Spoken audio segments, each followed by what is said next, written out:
now listening to the Molten Fantasy Sports Podcast. Welcome back to the Newcastle Knights team preview. I'm your host, the Supercoach Brain, and I'm joined by my co-host, the Supercoach Matrix. Matty, I don't know how much we've got to talk about with the Knights. As we talked about in the last pod, if anybody listened, it's starting to get dire. The options are starting to get less and less as we go on because we went in ladder order. I'm kind of regretting going ladder order now. I've already talked about my signed Newcastle Knights jersey from Andrew Johns, so that's me out. See ya. Mate, you're not going to leave me solo here with this squad. Come on. Mate, well, if we'll go through the normal process as we always do, we'll go through the gains, losses, 1 to 17. We'll talk about what's relevant and we'll push on. Because obviously there's only 3 teams left after this one. Yeah. Let's dig into it. This year with the gains this year, they've got Adam Elliott, who I'm excited about. They've brought in Jack Hetherington from the Bulldogs, Tyson Gamble from the Broncos, Jackson Hastings from the Tigers, Greg Marzoo and Lachlan Miller. So, they've picked up some pretty good guys and they could make some steps forward. Some of the guys they've lost, though, is Mitch Barnett, Edric Lee, Gerard Momasia, Tex Hoy, Anthony Milford,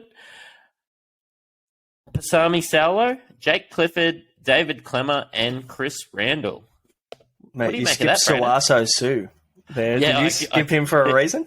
Yeah. My pronunciation isn't fantastic. I say Pasami Saulo? Because it sounded like pastrami to me. So. Yeah. No. Sawaso Sue's a West Tigers player. So, mate, he was the one that stood out in that list for me. But no, good player, just obviously off to the Super League for the year. So, mate, take us through the 1 to 17. Yeah. Lockie Miller at 1, Greg Marzoo at 2, Dom Young on the other wing, Bradman Best, injury permitting, Dane Gagai, Jackson Hastings, and Kalyn Ponga in the halves, Jacob Saifidi and Daniel Saifidi in front row, Jaden Brayley at hooker, Tyson Frizzell, Brodie Jones, and Adam Elliott, second row forwards and lock. We've got Kurt Mann coming off the bench, Leo Thompson, Jack Johns, and new recruit Jack Hetherington. Where do you have the Knights finishing this year, Braino? I have them 1 spot ahead of you. I have them at 13th. It's not a far cry either way. Yeah, look, it's one of those St. George Illawarra Dragons podcasts again with these guys. Look, to be fair, though, with the Dragons, I've got no one in my squad. With the Knights, I've got a couple of guys from the Knights in my squad at the moment, so we'll talk through them. There's a lot of moving parts. They've got some good guys coming in. They've actually lost some talent, but they've got some guys there that I worry aren't really Supercoach relevant, but good footballers. So yeah, mate. First good footballer, you want to take us away with your first one because he's in both of our teams at the moment. Yeah. Play the sound drop. Boom shakalaka. A couple of years ago, Daniel Saifidi was averaging 1.4 ppm. Clemmer came in. Clemmer was the alpha dog in the pack, let's face it. Saifidi regressed, took a back seat. They let Clemmer go. And Saifidi has to be picked in your Supercoach teams. I'm not asking you to pay a premium for him. He's only $484K. And front row forwards, as I've mentioned, probably 200 times now. It's dire, and it's not a position that I'm going to be spending like $700K on. I'm not going Joseph Tarpany money. Yeah, I'm really comfortable sitting here with Daniel Saifidi in here. He's the leader of the pack now. I believe this team is structured a little bit better, even if I'm not 100% sure it's going to translate to wins. They've got a lot of middling players, and you're getting a New South Wales forward for $480K in a team where they've just said, let Clemmer go, and they've just said, we believe in you. I want him in my team. You should have him in yours. Yeah, I think, have we checked his ownership, Daniel Saifidi? Because it's 9% owned. It's 9%. Almost pod territory. That is pod. That's sub-10's pod for me. I'm looking for guys that are sub-10 like Daniel Saifidi. I think, and he's only $480K. Like, I can just get around it. Like, he's my second row forward. I can bolster some other positions and have him. Yeah. I think you need to spend less in the front row forwards this year. And jack up the price on guys like Fafita, guys like Cam Murray, guys like Angus Crichton, guys like the quality second rowers that we know are you're going to pay a premium, but you're going to get a premium in points from. Or you're going to go and pay a premium in a really high point position like halfback or 5'8" or fullback, and you know that you're going to get what you pay for. With front row, you want to find the upside guys, like Saifidi is a perfect example, which is why he's in both of our teams. I think he's a really good example of a guy that has more opportunity this year. He's got pedigree at 1.4 ppm, like you mentioned, Matty. Mate, there's not many players in the league that can go 1.4 ppm consistently. So if he's done that over a year, even if it was in 2021, like that's pretty exciting if he can find even some of that form and get back up to 1.2. Because he had I suppose, a career low last year in ppm. I think it was, 0.8? Yeah. But playing for the Knights, for you, would that be pretty uninspiring? Yeah, well, for me, yes, because but to be fair, I'm used to following bad teams, so you just don't know. You just don't know whether it'd be motivating for me.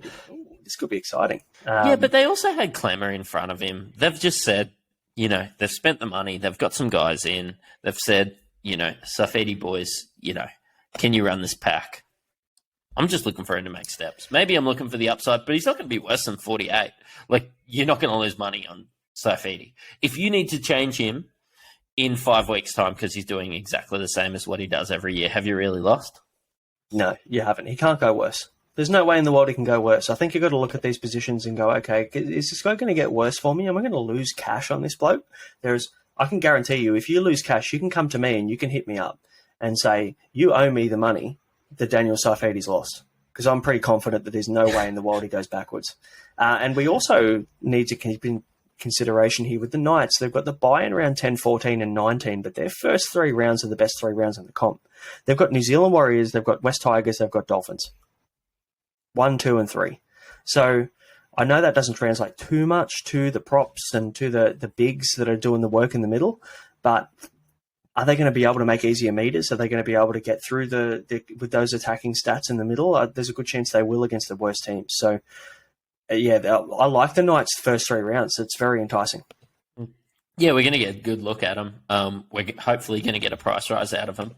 That's why I have a couple guys from this squad in my team. I'm just going to step in before you step into your boom and just give an honourable mention to Adam Elliott. We haven't given an honourable mention before, but I know he's a guy that we've played around in both of our teams. He's 15% owned at the moment, and at 560k, he was fantastic for the Raiders, and I expect the way that he plays is going to translate well for the Knights. What do you reckon? He's in my team. He's not leaving. I mean, I've done a bit of shuffling recently. Adam Elliott's one of the guys that I've been staring at going, I want to find a way to get you into my team. Luckily enough, I've found a way. We'll talk about that soon enough when there's been some official announcements. But, mate, Adam Elliott, his work rate in the middle is exceptional. We saw what he did for a good squad last year. I don't feel like going to a bad team is going to really impact him too much because we're talking base stats here. He makes a lot of tackles, makes a lot of offloads and gets a lot of evade stats. So, and makes a lot of runs. He's very heavily involved. So he's a really good option. And I think his ownership's at like 11%. Yeah. I actually just said 15% because when I made these notes, it was 15%. Somehow people are getting off the Adam Elliott train, and I don't understand why. They haven't played a game. He's there. Millie Boyd's, of course, gone from the Broncos to Newcastle. They're going to be playing together. So, I'm all on board. Absolutely, mate. We're going to move on to my boy. Now, my boy Kalyn Ponga. Now, I want to throw something at you, right? So the reason I'm going in this direction, he averaged 50 last year. Lots of HIAs, lots of injury issues. The poor guy just missed the rest of the season due to all those HIAs. So I feel like he's 15 to 20 points unders, and I'll tell you why. Now, 2018, he averaged 65.7. In 2019, he averaged 68.3. In 2020, he averaged 79.9, and in 2021, he averaged 68.4. That's 4 years in a row as a young fullback coming into the league where he averaged more than 65. Is that a guy when you can buy him for, what's the price, 530,000? Is that right? Yeah, it sounds like good value. Mate, 530k for a guy that's priced at a 50 average that can average every single year he's been in the competition more than 65. You're pretty much guaranteed more than 15 points from this guy. And when we think about 15 points at 10,500 a point, we're looking at $150,000 in your bank that you can either upgrade to a premium or you can hold him for the year if he's doing really well. And for me, that's a guy I'm looking for. So I agree with you. And Ponga's actually been my smoky. I thought at 530k, he's not really there for the boom, even though, plays fullback for the Maroons and everything like that. But he would be in my team if he had the dual, which he doesn't have at the moment. And I'm just too scared of Turbo. I'm too scared that Turbo is going to hurt me by not having him at that price. If he isn't injured and he hasn't put himself out of my price range, I'll be looking at him as soon as that 5'8" dual comes in. And hopefully it comes before the season. Like 530k isn't a lot of money. We're talking about Adam Elliott at 560k hitting it out of the park. Ponga at 530k? No-brainer for me. Absolute no-brainer. If he ends up at the 5'8" fullback dual, is he in your 5'8", round one? Yes. Yeah, me too. I have Adam Dewey and Matt Burton, and I'm at a point where Matt Burton being 40% owned, I would drop Matt Burton for Kalyn Ponga. That's my position, and it's real saucy and it's risky. And I know that going against the grain and a 40% owned player with that kind of pedigree and that kind of squad behind him is very risky. But when you look at Ponga's previous seasons in a bad team, averaging 65 plus for 4 years in a row in a team that hasn't made the top 8, that's incredibly exciting. And we know what he can do. So, obviously, there's people hired at the Knights to buy and sell players. They've brought in blokes like Adam Elliott, Jack Etherington. We say things like, Gus can pick them. If the Knights have picked them, they could be pushing for a top 8 spot. There's just a lot of question marks, and I'm not willing to put my hand up and say, I think the Knights have improved that much. But there's people that get paid a lot more money than me for that. That's right, mate. We don't have to worry about that. We just get to pick them with free money on Supercoach. So, not an issue. And if they're a team that pushes that 8 or 9, Ponga's going to be an integral part of that. And when you speak about talent acquisition, there's two guys that we're going to talk about soon. My smoky, I guess you could call him, is Greg Marju from the Gold Coast Titans. So a bit of a guy that's going to fly under the radar. He's sub 1% owned, so not even in question at the moment. But he scored 9 scores over 60 last year in a very, very poor Gold Coast outfit. He scored 9 tries, which I think is unders for a really talented winger. I think Greg Marju is a seriously good football player. Let this sink in. He had 6.5 tackle breaks a game last year in a bad squad with minimal opportunity as a winger. So when you score 9 scores over 60 and you can get 6.5 tackle breaks a game, it seems like tackle breaks are, obviously we know as Supercoach players that they're very sought after. You're looking for players that can break tackles comfortably. That's essentially 13 points per game in base if he's breaking that many tackles a game. So, when you, let's say, for instance, as a good winger in a good squad, you're going to score 15 tries. That's 6 more tries. Mate, the guy could average 65. Yeah, and I think Ponga and Hastings are better than, who did they have last year? I think it was Adam Clune. Yeah, Toby Sexton. We're talking about a step up. Yeah, absolutely. So, look, and he's a smoky for a reason. I'm not starting with Greg Marju, but look, if you want to, again, like we spoke about a few pods ago, create just a pod team and you're not super overly serious about it, or your missus wants to play and she wants to create a team, I'd be saying, hey, Greg Marju. Mate, Greg Marju is not a bad option. Your guy, when we're talking about talent acquisition, was probably one of the biggest off-season transfers across to the Knights, mate. Do you want to talk about Lockie Miller? Yeah, he was. He's 7% owned, and he's super talented, and he's one of those guys that you just hear, a centre wing position player is playing at fullback. Let's look at adding him. And what's he played? 6 or 7 games of first grade, and I went to add him. And then I looked at that price. He's 60k more than Kalyn Ponga. Just let that sink in. I love watching him play in those games last year, but can he consistently do it? There's just too many question marks, and I can't see him entering my team at that price. Like, if he was after 6 or 7 games and he played for the Mother Lickers, he wouldn't be allowed to talk during a timeout. And you're going to pay 590k for him? Yeah, it's a no from me, dog.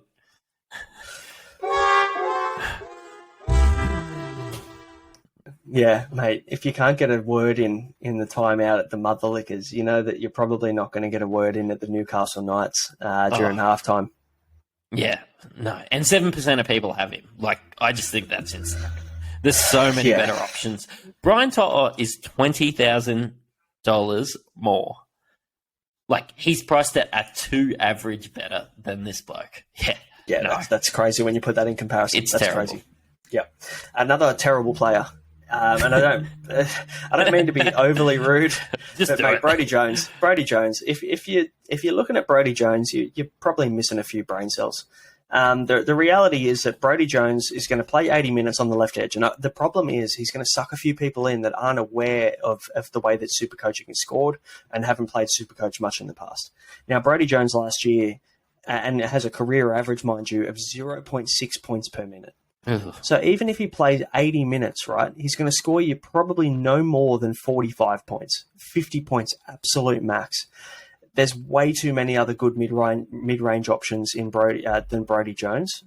Don't go there. Don't be tempted by the fact that he's going to play 80 minutes on an edge, because that's what will get people in. They'll see him in round one. They'll go, oh, he's named in the 12 jersey.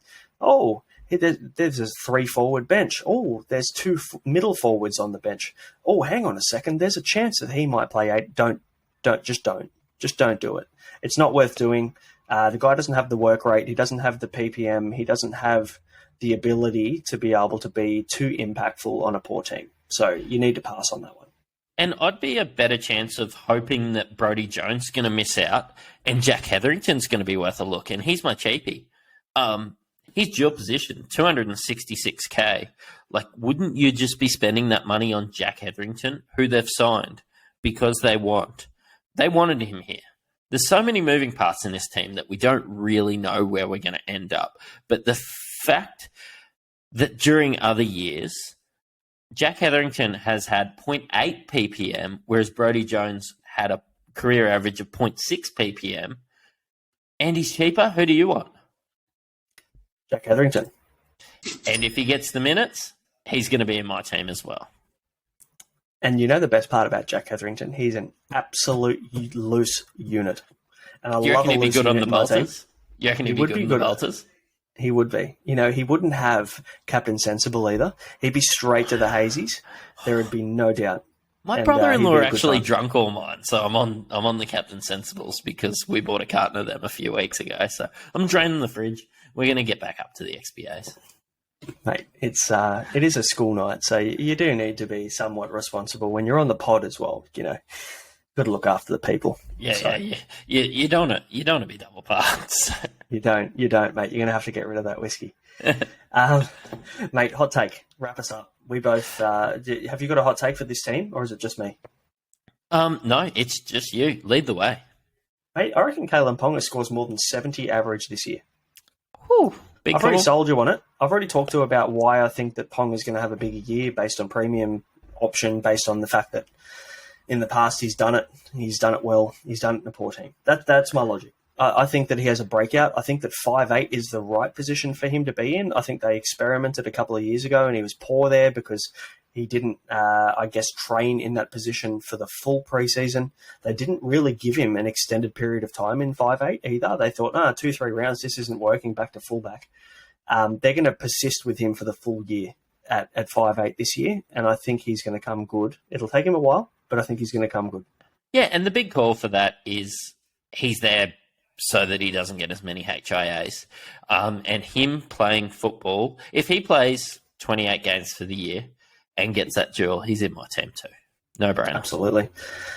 Absolutely. Mate, that wraps us up. Newcastle Knights done and dusted. That's another one down. Obviously, guys, if you've listened along and you love the content, make sure to subscribe on YouTube if you're watching us live, or make sure to follow us on all the podcast platforms, Spotify, Google Podcasts, Apple Podcasts. We're all there. Mate, thanks for joining me. Matty, we've got 3 more teams to go, so for everybody listening out there, keep an eye out for the last 3 teams. Unfortunately, we've gone in ladder order, which means you're going to get the 3 worst ones to finish up. But yeah, but there's a few gold nuggets in there. So I'm going to dress up for the Tigers one, mate. I'm going to get the Tigers jersey on. I'm going to get my scarf on. Anything Tigers, I'm going to be wearing it. So make sure to tune in on YouTube for that Tigers episode. And to be fair, there's a fair bit going on at Tiger Town that we need to be aware of leading into 2023. Yeah, and we're going to break apart the Dolphins. So, fins up. Thanks, guys. We'll see you next episode. Cheerio.